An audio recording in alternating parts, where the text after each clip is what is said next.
सुख का होना संभव नहीं है। प्रत्येक आत्मा का लक्ष्य केवल सुख की प्राप्ति ही तो है।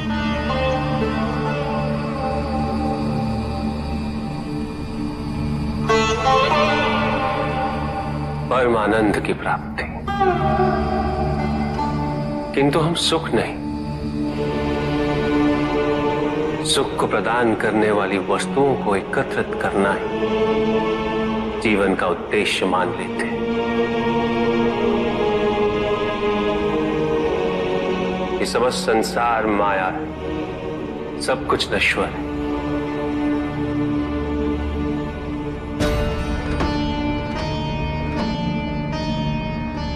जिन वस्तुओं को हम सुख का स्रोत समझकर एकत्रित कर रहे हैं वो सदैव नहीं रहेंगे। जो व्यक्ति सत्य को जानते हुए भी लोभ का परित्याग नहीं करते वो सदैव इन्हें खोने के भय में जीते।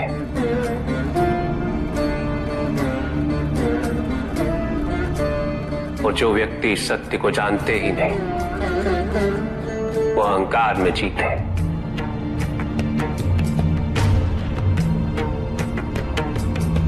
और जहां अहंकार और भय उपस्थित हो वहां सुख कैसे रह सकता?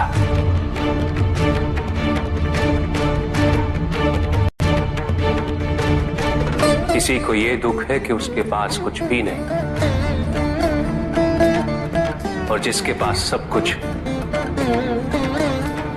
उसे ये दुख है कि पाने को कुछ शेष नहीं। सुख को हम स्वयं अपने दृष्टिकोण से परिभाषित कर देते हैं, जबकि वास्तविकता इससे भिन्न है।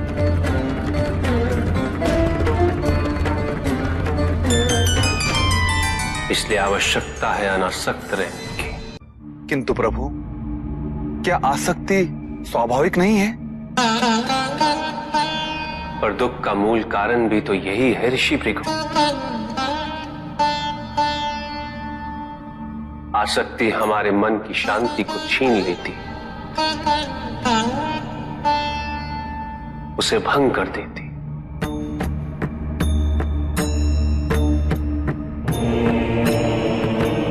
हमारी बुद्धि को स्थिर नहीं रहने देती, उसे चंचल बना देती।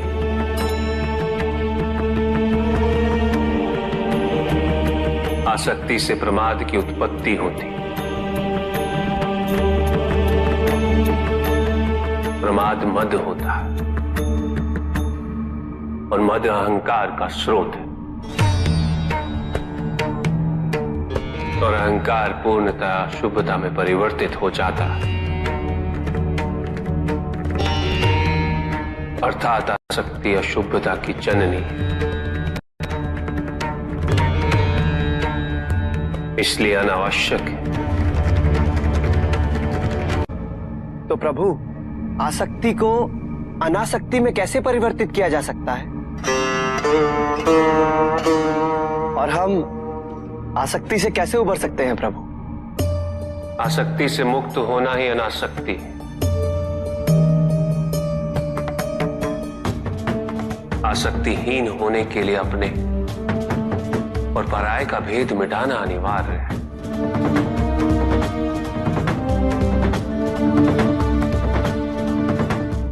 और यह तभी संभव होगा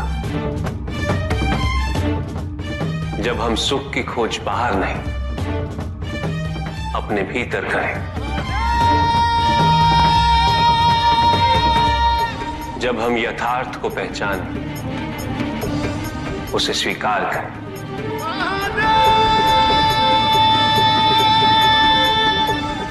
हम अपने सुख को सांसारिक तत्वों से परिभाषित नहीं करें। जब तक हम ऐसा करते रहेंगे हम बंधते जाएंगे। जब हम स्वयं अपने भीतर झांकना आरंभ करेंगे, हमारी मुक्ति का मार्ग स्वतः प्रशस्त होता जाएगा। महादेव, आपने हमें दुख का कारण तो बता दिया, किंतु हम भय के बारे में भी जानना चाहते हैं।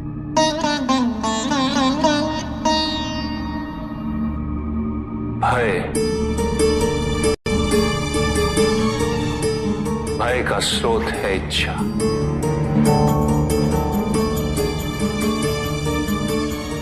पाने की इच्छा होगी तो उसे खोने का भय भी होगा।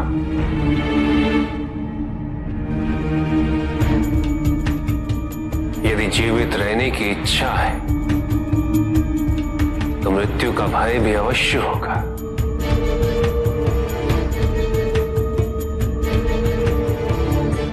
किंतु केवल मनुष्य ही नहीं, देवता, गंधर्व सभी इस भय से ग्रसित हैं।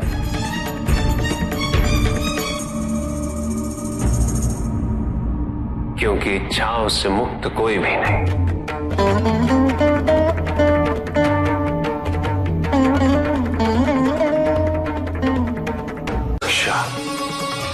ईर्ष्या, द्वेष, परनिंदा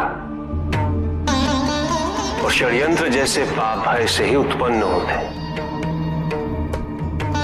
और प्रत्येक पाप का प्रायश्चित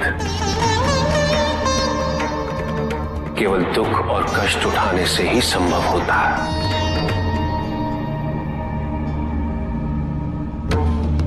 इसलिए भय भी अंत में दुख का कारण बन जाता है।